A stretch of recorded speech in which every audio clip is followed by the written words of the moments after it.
ఎట్టి పరిస్థితుల్లో కళ్ళ విషయంలో మనం జాగ్రత్తగా ఉండాలి. ఎప్పటికప్పుడు టెస్ట్ చేయించుకోవాలి. ఏ వైద్య పరీక్ష ఏదైనా శిబిరం పెట్టినప్పుడు దాన్ని సద్వినియోగం చేసుకుని పోయి కళ్ళు టెస్ట్ చేయించుకోవాలి. ఎవరైనా ఉచితంగా ఇటువంటి సహాయం చేస్తున్నట్టు తప్పకుండా దాన్ని సద్వినియోగం చేసుకోవాలి.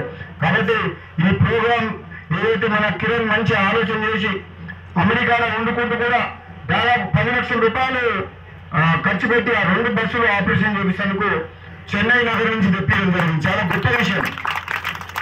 నేను అందుకే చెప్పిన ఈ కోమటిరెడ్డి సుశీలమ్మ ఫౌండేషన్ మీద ఇప్పటికే ఒక 8 క్యాంపులు పెట్టినాం సక్సెస్ఫుల్గా. రేపు ఒకటి ఉంది నారాయణపురంలో 1200 మంది వస్తారు. రేపు క్యాంపులో దాదాపు 300 మందికి సర్జరీలు చేపిస్తాం. మళ్ళీ వాళ్ళని హైదరాబాద్ తీసుకుపోతున్నాం. పోయినప్పుడు 2 బస్సులలో 100 మంది తీసుకుపోయి మళ్ళీ వాళ్ళు వచ్చిన మళ్ళీ 100 మంది అట్లా 3 సార్లు. ఇక్కడ మీకైతేనే ఇక్కడే ఆపరేషన్ చేస్తారు.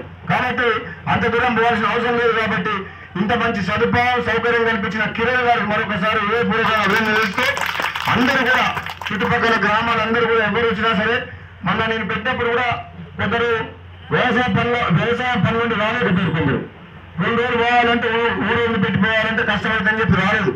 కానీ ఇప్పుడు వచ్చిన అవకాశాన్ని మాత్రం వదిలిపెట్టుకోవద్దు. మీ చుట్టాలకు కానీ మీ బంధువులకు కానీ చుట్టుపక్కల ఊళ్ళో ఉంటే మీరు ఫోన్ చేసి చెప్పి పిలిపించి టెస్ట్ చేయాలి. టెస్ట్ చేపిస్తే కానీ తెలియదు. నాకేం కావాలని అనుకుంటే కన్ను పోయిందని అర్థం కాదు. కళ్ళు మస్క ఉన్నదంటే మస్క కనబడుతుందంటే ఏదో ఒక లోపం ఉన్నట్టే. ముందే మన ఏరియా అంతా ఫ్లోరైడ్ ఎఫెక్టెడ్ ఏరియా మన ముందు. కాబట్టి ఆరోగ్యం విషయంలో మనం జాగ్రత్తగా ఉండాలి. అందులో ముఖ్యంగా కళ్ళ విషయంలో ఎంతో జాగ్రత్తగా ఉండాలి. కాబట్టి ఈ కార్యక్రమాన్ని మంచి సక్సెస్ చేయాలి. అదేవిధంగా నా సైడ్ నుంచి నా వంతు నుంచి ఏ సహకారం కావాలన్నా నేను కిరణ్ గురించి చెప్తున్నా ప్రతి సహకారం. ఎందుకంటే నేను రాజకీయ నాయకుల కంటే ఎక్కువ ఇటువంటి పనులు నాకు ఇష్టం ఎక్కువ. మీ అందరూ చూస్తున్నారు మున్నూరులో కోమటిరెడ్డి సుశీలమ్మ ఫౌండేషన్ పేరు మీద ఎప్పుడు అవకాశం వచ్చినా సరే ఏదో ఒక పని చేస్తూనే ఉంటాం. కస్తూరిబా స్కూల్కి పోయాం ఒక 2 నెలల కింద చూస్తానికి 360 మంది పిల్లలు ఉన్నారు. కానీ బాత్రూమ్లు లేవు, వాళ్ళకు తరగతి గదులు లేవు, పండుకుంటానికి లేవు, డ్రైనేజ్ లేదు, గ్రౌండ్ లేదు, కాంపౌండ్ వాళ్ళు లేవు, కరెంట్ సమస్య ఉంది.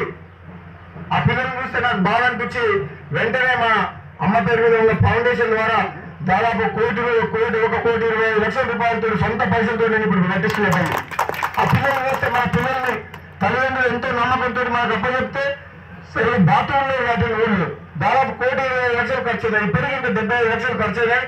ఇప్పుడు చూస్తాను పోతున్నా ఎంత తొందరగా ఇంకొక 1 నెల రోజుల్లో పట్టిన మొత్తం స్టార్ట్ చేసేయాలి సొంత పైసలతో. అటువంటి హాస్టల్లో మన నియోజకవర్గంలో 18 ఉన్నాయి. ఎక్కడ పోయినా 300 మంది 400 మంది ఉన్నారు. 18 హాస్టల్ల పిల్లల పరిస్థితి చాలా దుర్భరంగా ఉన్నది. అది మన కళ్ళతో చూస్తే తట్టుకోలేకపోతున్నాం. వాళ్ళు ఎట్లా నిద్రపోతున్నారు, ఎట్లా తిరిగి ఉంటారు, ఎట్లా బాత్రూమ్ పోతున్నారు అని చూస్తే దూరాలు ఉన్నాయి, బెంచులు లేవు, ఫర్నిచర్ లేదు, ఏమీ లేదు. కాబట్టి ఏదైనా సరే ప్రభుత్వం చేసే నిధులతో ప్రభుత్వం చేస్తుంది.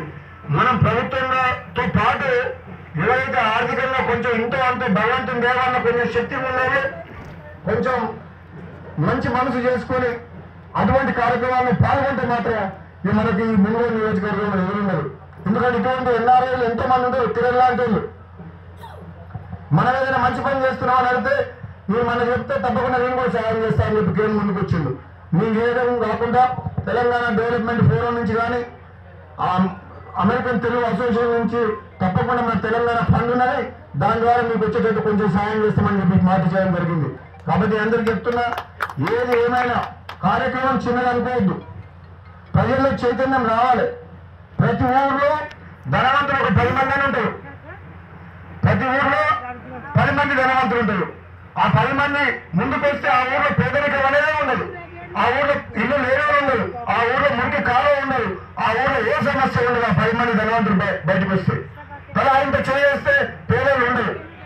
అందుకనే ఎప్పుడైనా మనం మంచిగా కాదు, మన చుట్టూ సమాజంలో అందరూ బాగుండాలని కోరుకోవాలంటే మనం కూడా భగవంతుని దేవన్న మనకి శక్తి ఉంటే అది పేదల కోసం వినియోగించాలని చెప్తే మనం అత్యాశతో వేయకూడదు సంపాదించుకున్న మనం పోయేటప్పుడు తీసుకుపోయేది ఏం లేదు. కాబట్టి ఉన్న దాంట్లో కొంచెం పేదలకు సాయం చేస్తే మనకు తృప్తి ఉంటుంది. వాళ్ళకి సాయం చేసినట్టు భగవంతుడు ప్రజల అనుగ్రహం, ప్రజల ఆశీస్సులు, భగవంతుడి అనుగ్రహం కూడా మనకు ఉంటుంది. కాబట్టి ఎటువంటి మంచి పనులు చేసే వాళ్ళు ఎప్పటికీ మంచిగా జరుగుతాయని చెప్పి తెలియజేస్తూ సెలవు తీసుకుంటాం. Thank you.